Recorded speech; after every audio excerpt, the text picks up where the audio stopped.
নমস্কার, আপনারা দেখছেন জেলার ১ number online TV channel Birbhum RC TV. আপনাদের সঙ্গে আমি শুভাশিস। শুরু করছি আজকের সংবাদ। বিস্তারিত সংবাদে যাবার আগে দেখে নেব সংবাদ শিরোনাম। অঞ্চল সভাপতিদের পদত্যাগপত্র দেওয়ায় তৃণমূলের হেলদোল শুরু। ভাঙা কজওয়ে পরিদর্শন করলেন জেলা পরিষদের সভাধিপতি।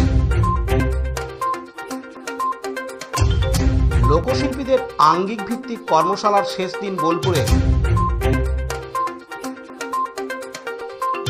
জেলা পরিষদের সভাধিপতির মানবিক মুখ।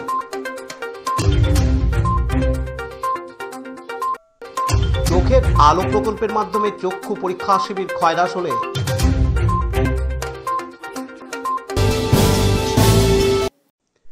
সামনেই বিধানসভা ভোট, তার মধ্যে মোহাম্মদবাজার ব্লকের পাঁচটি অঞ্চল সভাপতিদের পদত্যাগপত্র জমা দেওয়াকে ঘিরে জেলার রাজনৈতিক মহলে রাজনৈতিক চর্চা এখন তুঙ্গে।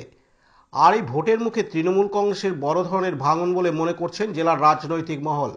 ৫ জন অঞ্চল সভাপতির পদত্যাগপত্র দেওয়া জানাজানি হতেই তৃণমূল কংগ্রেসের হেলদোল শুরু হয়। তড়িঘড়ি মোহাম্মদবাজার ব্লক সভাপতি কালীপ্রসাদ ব্যানার্জি তাদের প্রত্যেককে ডেকে তার বাড়িতে ৫ জন অঞ্চল সভাপতির সঙ্গে বৈঠক করেন। ব্লক সভাপতি জানিয়েছেন আলোচনার মাধ্যমে অভিমান মিটিয়ে দেওয়া হবে। এদিন তিনি আরো জানান, ব্লক 1 রামপুরহাট বিধানসভার অন্তর্গত ওইখানে অঞ্চলে একটু সমস্যা হয়েছিল। আমার সঙ্গে অঞ্চল প্রেসিডেন্টও উপস্থিত আছেন, দুটো প্রধানও আছেন, আর একটা হিন্দু অঞ্চল প্রেসিডেন্ট ছিল। তার পারিবারিক আলোচনা করলো, পারিবারিক কারণে সে বাড়ি গেল। সমস্যা তেমন কিছু নয়, কিন্তু মান অভিমানের একটা বিষয় ছিল, সেটা আমরা আলোচনা করে আমরা সেটা মিটিয়ে নিলাম। এবং আমাদের সাংগঠনিকভাবে আমাদের কোথাও কোনো ক্ষতি হোক এই বিষয়ে আমরা কাজ করব না। তার কারণ হচ্ছে আমরা সকলেই প্রতিষ্ঠিত তৃণমূল কংগ্রেসের সৈনিক এবং আমরা চাই এই দল উত্তরোত্তর শ্রীবৃদ্ধি ঘটুক। আমরা বহু কষ্ট করেছি। আমার কাছে পকেট কাকা রয়েছেন ভারকাটা অঞ্চলে, আজ থেকে না, আমার জন্মের হয়তো আগে থেকে সে রাজনীতি করছে, দল করছে, কংগ্রেসের পর তৃণমূল কংগ্রেস করছে। রোহিঙ্গা একজন সুদক্ষ অঞ্চল সভাপতি। আমাদের গনপুরের তীর্থ রয়েছে, তরুণ তুর্কি, কাপিস্টা অঞ্চলের দীপক রয়েছে, ভারকাটার ওহাব রয়েছে, ভারকাটা অঞ্চলের প্রধান পকেট কাকার রিপ্রেজেন্টেটিভ, প্রধানের রিপ্রেজেন্টেটিভ রয়েছে, সেক্রেটার প্রধানের রিপ্রেজেন্টেটিভ রয়েছে, কিংলো তো রয়েছে। তো আমরা কখনো চাইবো না যে দলের বিন্দু মাত্র কোথাও কোনো ক্ষতি হোক। এবার কোথাও হয়তো মানে যাকে ভালোবাসি তার প্রতি হয়তো অভিমান হয়, ক্ষোভ আমরা কখনোই বলবো না, আমরা অভিমানের কথা বলতে পারবো। কারণ এই দলটা তো আমরা অত্যন্ত ভেতর থেকে করি এবং এই দলটা করতে গিয়ে আমাদের অনেক ক্ষতি হয়েছিল বিগত দিনে। সমস্ত কর্মীরা সেই ক্ষতির শিকার হয়েছে, তারপরেও কিন্তু দলটাকে আমরা আঁকড়ে ধরে রেখেছি। এবং মোহাম্মদবাজার ব্লক 1 আগামী 2026-এর যে নির্বাচন, সেই নির্বাচনে ওখানে ব্যাপক হারে রেজাল্ট করবে, এই বিষয়ে কোনো সন্দেহ নাই। বিরোধীরা যারা যা খুশি বলছে, আমি তো এখনই দেখছিলাম, অনেক টিভিতে দেখাচ্ছিল, ওই বিষয় নয়। বিষয় ওখানে বিজেপির কোনো সাংগঠনিক ক্ষমতা নাই। তো আমাদের মধ্যে যদি কোথাও কোনো সমস্যা হয় আমরা সার্বিকভাবে মিটিয়ে নেবো। এটা হয়তো আপনারা কোথা থেকে পেয়েছেন, কিভাবে পেয়েছেন আমরা জানি না। আমি অঞ্চল প্রেসিডেন্টের সঙ্গে কথা বলছিলাম। আমি যদিও কালকে আমার নিজস্ব ব্যক্তিগত কারণে আমি একটু বাইরে ছিলাম, আমি আসতে পারিনি। তো আমি তাদের কাছে আজকেই শুনলাম, কালকে যদি আমি এলাকায় থাকতাম তাহলে হয়তো কালকেই সমস্যা আমরা মিটিয়ে ফেলতে পারতাম। তো আমি অঞ্চল সভাপতিদের কাছে জিজ্ঞেস করেছিলাম যে তাদের সমস্যা কোথায় রয়েছে। হয়তো ছোটখাটো বিষয় নিয়ে মান অভিমান রয়েছে, সেটা আমাদের ঊর্ধ্বতন যারা নেতৃত্ব আছেন তাদের সঙ্গে আলাপ আলোচনায় মিটে যাবে বলে আমি আশাবাদী। এবং মিটে যাবে মানে মিটবেই, অবশ্যই মিটে যাবে। আর আমাদের যিনি বিধায়ক আছেন, তিনি তো সার্বিকভাবে আমাদের বিধায়ক শুধু নন, তিনি আমাদের অভিভাবক। আমরা সবাই তাকে স্যার বলেই ডাকি। আমরা কিন্তু বিধায়ক বা এমএলএ সাহেব এই বলে আমরা ডাকি না, আমরা কিন্তু স্যার বলেই ডাকি। তো স্যার আমরা ছাত্রের মতন আমাদের ব্যবহার। তো আমরা যদি কোথাও কিছু ভুল করি, স্যার আমাদেরকে বকেন, আমাদেরকে বলেন, বোঝান। স্যারের প্রতি ক্ষোভ বিক্ষোভের আমাদের কোনো জায়গা নেই, কোনো বিষয় নয়। বিষয়টা হচ্ছে আমাদের যে মান অভিমান ছিল সেটা আমাদের অঞ্চল প্রেসিডেন্টের কাছ থেকে আমি শুনলাম, এবং সেটা আমি দায়িত্ব নিয়ে সেটা মিটিয়ে দেবো। এবং অঞ্চল প্রেসিডেন্টরা আমার সঙ্গে সহমত প্রকাশ করলেন, এবং অঞ্চল প্রেসিডেন্টরা সবাই দায়িত্বশীল ব্যক্তি। তারা কেউ চায় না যে দলের কোনো ক্ষতি হোক বা দলকে ক্ষতিগ্রস্ত করে কোথাও কিছু কাজ করবে, এটা তারা চায় না। তারা চুপচাপ বসে যাবে, কিন্তু দলের ক্ষতি হোক এমন কাজটা তারা কোনো মতেই করবে না। আর স্যারের প্রতি আমাদের কোথাও কোনো রকম কিছু নেই, এবং স্যার আমাদের অভিভাবকের মতন, এবং স্যার আমাদেরকে যা নির্দেশ দেবেন ভবিষ্যতে আমরা সেই নির্দেশ অক্ষরে অক্ষরে পালন করার চেষ্টা করব।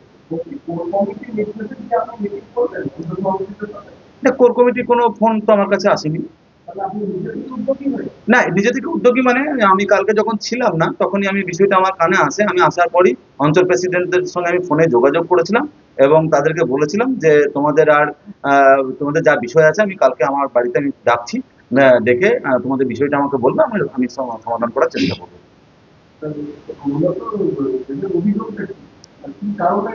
দেখুন, এটা এটা পদত্যাগ বিষয়টা না, বিষয়টা হচ্ছে যে তাদের ক্ষোভ, সরি ক্ষোভ বলবো না, মান অভিমানের কথা হয়তো উচ্চতর নেতৃত্বকে জানিয়েছে। তো তাদের মান অভিমানের বিষয়টা আমি জানলাম, এবং সেটা খুব নমিনাল বিষয়, এবং সেটা আমাদের সম্পূর্ণরূপে আমাদের রাজনৈতিক অভ্যন্তরীণ বিষয়।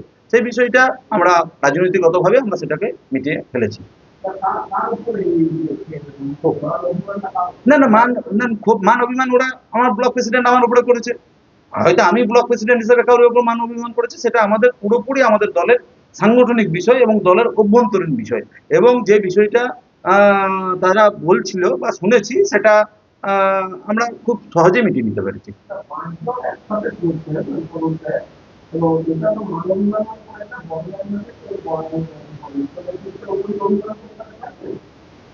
না, দেখুন, বড় জায়গা উচ্চ নেতৃত্বের উপরে অভিমানটা নয়। অভিমানটা হয়তো তার হয়তো কোথাও মনে হচ্ছে যে আমি হয়তো খানিকটা গুরুত্ব কম পাচ্ছি, বা হয়তো যেই মানুষগুলো বা দলের হয়তো কাজ করে না, আমরা এত দলের হয়ে সময় দিচ্ছি, পরিশ্রম করছি, আমি হয়তো আমার সঠিক মূল্যায়ন হচ্ছে না, এই বিষয়গুলো ছিল। না না, বিধায়ক তো অবশ্যই গুরুত্ব দেন, বিধায়ক অবশ্যই গুরুত্ব দেন, এবং বিধায়ককে আমরা যা যা বলি উনি সর্বতভাবে চেষ্টা করেন সেগুলো করে দেওয়ার।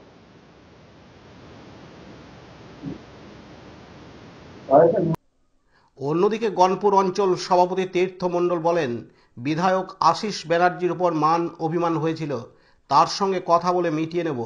এদিন তিনি আরো বলেন, বলার আছে যে যাকে আমরা বেশি ভালোবাসি তার উপরে কিন্তু মান অভিমান বেশি হয়।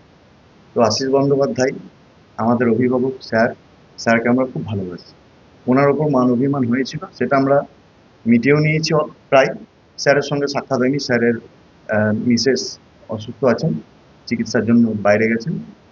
স্যার আসার পরে আমরা স্যারের সঙ্গে বসে বাকি যেটুকু মনোমালিন্য আছে সেটুকু মিটিয়ে নিই। কিন্তু একটা কথা বিরোধীদেরকে বলতে চাই, যারা এই সময় নিজেদের রুটি শাঁকার চেষ্টা করছে তাদের কিন্তু কোনো লাভ হবে না। কারণ আমাদের মধ্যে মান অভিমান যা আছে, তৃণমূল কংগ্রেস একটা পরিবার, সেই পরিবারের আমরা একটা অংশ। সেখানে ঝামেলা ঝগড়া মান অভিমান সবকিছু হতেই পারে, কিন্তু একটা পরিবারে ঝামেলা হলো তার মানে এই নয় যে পাশের বাড়ির লোকের সেখান থেকে কোনো উপকার হবে। সুতরাং বিজেপি হোক বা সিপিএম হোক, যারা ভাবছে তাদের লাভ হবে, লাভ তো হবেই না। এবং আমরা দৃঢ় প্রতিজ্ঞ যে আগামী 2026-এর বিধানসভা ইলেকশনে, আগে যে বিধানসভা ইলেকশনের আমরা যে ফল করেছিলাম তার চেয়ে ভালো ফল করব, এবং সবাই কাঁধে কাঁধ মিলিয়ে আমরা একজোটভাবে কাজ করব। আমাদের ব্লক নেতৃত্ব আছে, ব্লক নেতৃত্বের নির্দেশ অনুসারে, জেলার নির্দেশ অনুসারে, এবং আমাদের রাজ্যের মাননীয় মুখ্যমন্ত্রী মমতা বন্দ্যোপাধ্যায় এবং আমাদের সেনাপতি অভিষেক বন্দ্যোপাধ্যায়ের নির্দেশ অনুসারে আমরা দলের নির্দেশ মতো কাজ করব। বাকি বিরোধীদেরকে একটা কথাই বলবো যে আপনারা এখানে কিন্তু কোনো লাভ খোঁজার চেষ্টা করবেন না, কারণ আপনাদের সেই ঘুরে পাননি। আপনার নাম? আমার নাম তীর্থ মণ্ডল, গণপুর অঞ্চল সভাপতি। পাশাপাশি মোহাম্মদবাজার ব্লকের সেকেন্ডা অঞ্চলের অঞ্চল সভাপতি আব্দুর রহিম জানান, পদত্যাগের বিষয়টা তো নয়, মানে কোনো একটা মিটিং এ ধরুন আমাদের কর্মীদের মধ্যেই হয়তো ওদের কথা কাটাকাটি হয়েছিল, সেই থেকেই আমি নিজেকেই অভিমানী হয়ে যে আমি নিজেই স্যারকে আমি আর কি যে অব্যাহতি চেয়েছি, যে আমি হয়তো দায়িত্ব কি করতে পারছি না, সেই জন্য অন্য কোনো কারণ আমার নাই। মানে আমাদের নিজেদেরই পঞ্চায়েতেরই কর্মীদের মধ্যে।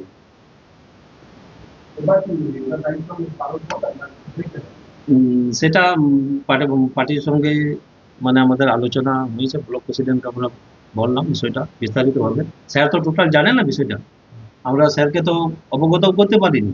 আর কালকে ধরুন একটা মিছিল ছিল রামপুরহাটে, উনি সেইখানে ব্যস্ত ব্যস্ত থাকার ধরুন উনিও আমাদের সঙ্গে যোগাযোগ করতে পারেননি। তার আগেই দেখছি তো কোনো রকম হয়তো আমাদের এই আবেদন পত্রটা হয়তো ফাঁস হয়েছে কোথাও থেকে, কিন্তু আমরা কোথাও বাইটও দিইনি দলের বিরুদ্ধে, বা ওই ধরুন আমরা কোনো মিডিয়াকেও দিইনি। এমনি সেটা আমাদের নিজেদের আভ্যন্তরীণ বিষয়। এমনি সেটা ধরুন আমরা করার পরে, জানার পরে আমরা এখানে ব্লক প্রেসিডেন্ট আমাদেরকে বললে যে তোমরা এইসব জিনিসগুলো হটকারিতা করেছো। কালকে উনিও ছিলেন না, আমরা যে যাই পাঠিয়েছি কিন্তু হোয়াটসঅ্যাপের মাধ্যমে পাঠিয়েছি। আমরা এখানে দলের মানে আমরা দীর্ঘদিন ধরে দলটা করি, এবং আমাকে থাকতেই হবে এটাও কিন্তু আমাদের বিষয় নয়। আমরা কিন্তু দলটা যাতে আরো সুশৃঙ্খল থাকে, যেটা আমাদের নিজেদের মধ্যে, আমাকে নিয়ে যদি কাউরি ক্ষতি হয় থাকে, তাহলে আমি নিজেই সাইড হয়ে যে আরো কাউকে আমরাই নতুন মুখ বসে থেকে আলোচনার মাধ্যমেই আমরা বসিয়ে দেবো। কিন্তু দলের ক্ষতি হোক এরকম কোনো কাজ আমরা করবো বা করিনি, করবেও করিনি। আমার নাম আব্দুল রহিম, আমি সেকেন্ডা অঞ্চল প্রেসিডেন্ট হিসেবে দায়িত্বে আছি। পার্থ দাসের report, Birbhum RC TV, Mohammad বাজার। এখন বিজ্ঞাপন বিরতি, ফিরে আসছি বিরতির পর।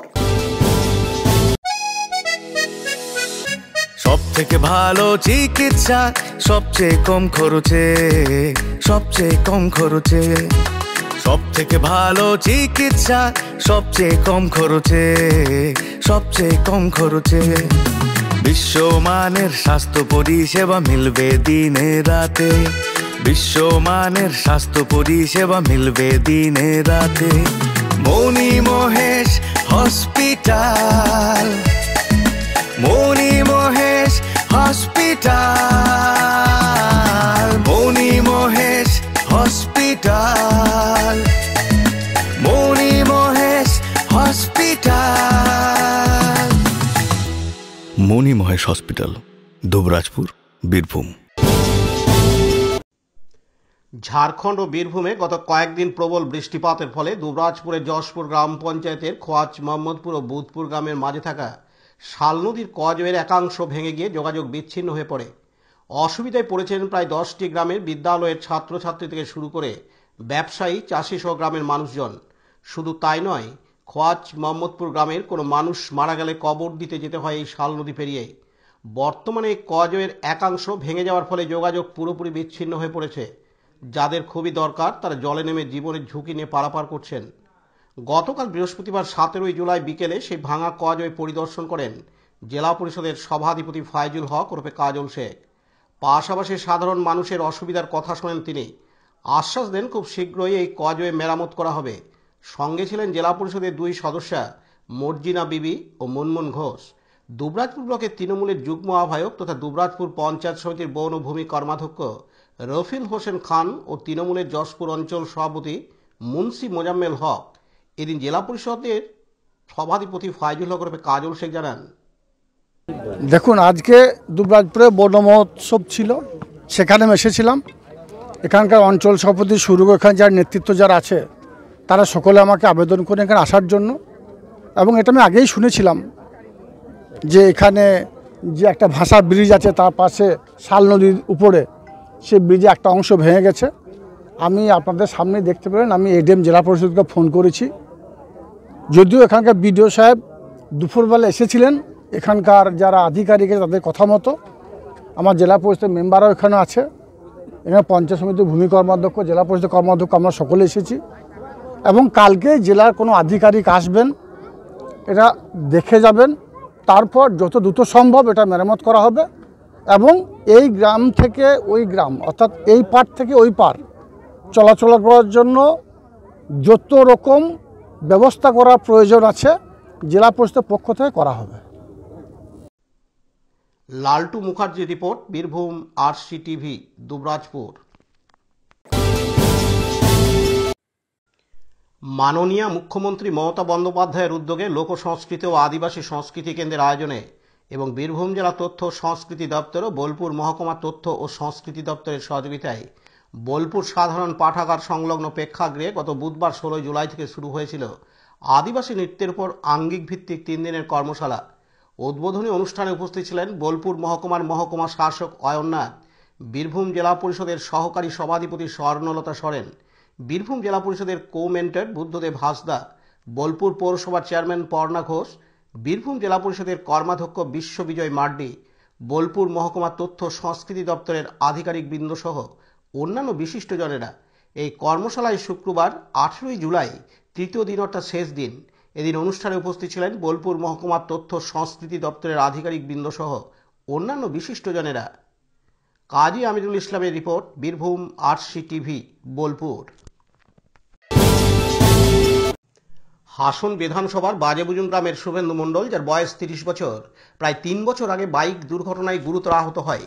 তখন অস্ত্রোপচার হওয়া সত্ত্বেও স্বাভাবিক অবস্থায় ফিরতে পারেনি। অসহ্য যন্ত্রণা সহ্য করে খুব কষ্টে দিন কাটাচ্ছিল তার জীবনে। তারপর রামপুরহাট পঞ্চায়েত সমিতির প্রাক্তন সভাপতি পম্পা মুখার্জির মাধ্যমে জেলা পরিষদের সভাধিপতি ফাইজুল হক রূপে কাজল শেখের সঙ্গে যোগাযোগ হয়। দ্রুত তার সুচিকিৎসার জন্য পাশে দাঁড়ান জেলা পরিষদের সভাধিপতি ফাইজুল হক রূপে কাজল শেখ। এরপর যথারীতি সুচিকিৎসায় ধীরে ধীরে সুস্থ হয়ে ওঠে শুভেন্দু মণ্ডল। শান্তিনিকেতন মেডিকেল কলেজ ও হাসপাতালে সফল অস্ত্রোপচারের পর আজ শুক্রবার 18 জুলাই মেডিকেল কলেজ থেকে ছুটি দিয়েছে। বাড়ি যাওয়ার দিন তার শারীরিক সুস্থতার খোঁজ নিলেন এবং পরিবার পরিজন সহ চিকিৎসকদের সঙ্গে চিকিৎসা সংক্রান্ত বিভিন্ন বিষয় নিয়ে আলোচনা করেন জেলা পরিষদের সভাধিপতি ফাইজুল হক ওরফে কাজল শেখ। অবশেষে শান্তিনিকেতন মেডিকেল কলেজ ও হাসপাতালের চিকিৎসক, নার্স ও কর্মীদের সাধুবাদ জানান জেলা পরিষদের সভাধিপতি ফাইজুল হক ওরফে কাজল শেখ। এদিন তিনি আরও জানান, শুভেন্দু মণ্ডল সুস্থ হয়ে বাড়ি ফিরছে, কি বলবেন? আপনাদের জানা আছে বেশ কয়েকদিন আগে শুভেন্দু মণ্ডল, যার বাড়ি রামপুরহাট বিধানসভার কাছে হাসান বিধানসভায় এরিয়ার মধ্যের বাড়ি, ছেলেটা প্রায় 3 বছর হলো লাঠির উপর ভর দিয়ে চলতো, নিজের পায়ে চলতে পারতো না। কারণ তার আগে একটা মারাত্মক মোটরসাইকেল অ্যাক্সিডেন্ট হয়, সেই অ্যাক্সিডেন্টে জখম হয় এবং থাই বা জ্যাঙের কাছে তার হাড়টা ভেঙে যায়। যদিও ওখানে কোথাও প্রাইভেট কোনো নার্সিংহোমে দেখে ট্রিটমেন্ট করেছিল, রং ট্রিটমেন্ট হওয়ার জন্য ছেলেটি নিজের পায়ে দাঁড়াতে পারেনি। মাত্র 30 বছর বয়স, একটা ছোট বাচ্চাও আছে। তারপর ওখানকার আমাদের মহিলা নেত্রী কুসুম্ব গ্রামের এক্স পঞ্চায়েত সমিতির সভানেত্রী, তিনি আমাকে ফোন করেন যে ছেলেটার আর্থিক অবস্থা খারাপ, বাবা দিন আনা দিন খাওয়া ক্ষেত মজুর পর্যায়ে পড়ে, তো এই ছেলেটাকে সুস্থ করার যদি দায়িত্বটা নেন তাহলে খুব উপকৃত হবে পরিবারটা।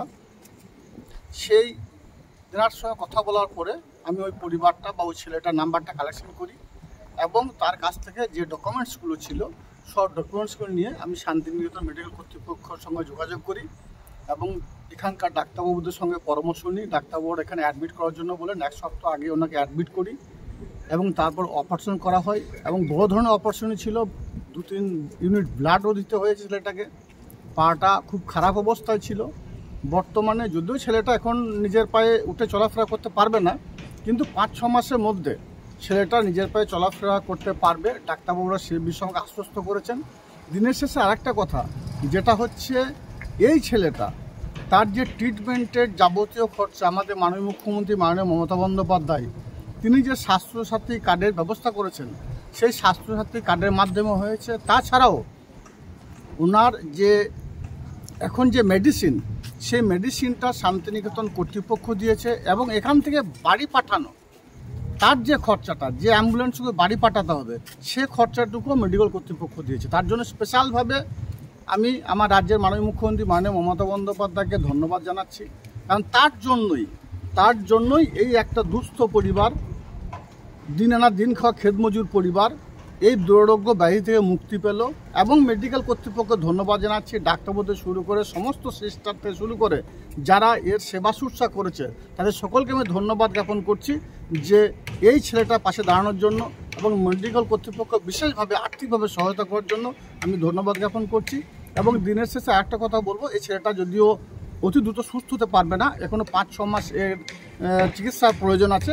তাই চিকিৎসার ক্ষেত্রে যত রকম সহযোগিতায় প্রয়োজন ওই পরিবারটার পাশে আমি থাকবো। এটা আগে অঙ্গীকার করেছিলাম, আজকেও সে অঙ্গীকার করছি। কাজী আমিরুল ইসলামের রিপোর্ট, বীরভূম আরসি টিভি, শান্তিনিকেতন।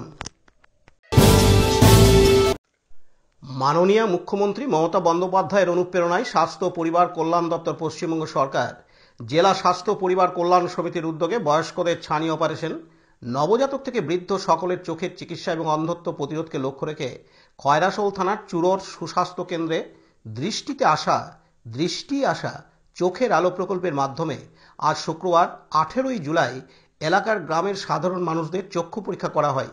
চক্ষু পরীক্ষা পরবর্তীতে প্রয়োজন মতো চোখের ড্রপ ও চশমা প্রদান করা হয়। এদিন প্রায় 100 সাধারণ মানুষের চক্ষু পরীক্ষা করে প্রয়োজন মতো চশমা বা ড্রপ দেওয়া হয়। যে সমস্ত রোগীদের চক্ষুছানি অপারেশনের প্রয়োজন হবে তাদের সিউড়ি সুপার স্পেশালিটি হাসপাতালে বিনা পয়সায় অপারেশন করা হবে। গ্রামে বা এলাকায় চক্ষু পরীক্ষা করাতে পেরে স্বভাবতই খুশি ব্যক্ত করেন এবং পশ্চিমবঙ্গ সরকারকে এই ধরনের উদ্যোগকে সাধারণ মানুষেরা সাধুবাদ জানান। উপস্থিত ছিলেন মেডিকেল টেকনোলজিস্ট অপটোমেট্রি হেমন্ত কুমার পাল, চুরোর সুস্বাস্থ্য কেন্দ্রের সিএইচও চৈতালি দত্ত, সিএইচএ ছায়া সাহা মণ্ডল সহ স্বাস্থ্যকর্মীরা, আশাকর্মীরা, সমাজসেবী কৈলাস বাউরি ও সাধারণ মানুষেরা। বিপিন পালের report, Birbhum RC TV, Khoyrasol. আজকের সংবাদ এই পর্যন্ত। পরবর্তী সংবাদের জন্য চোখ রাখুন বীরভূম আরসি টিভির পর্দায়। নমস্কার।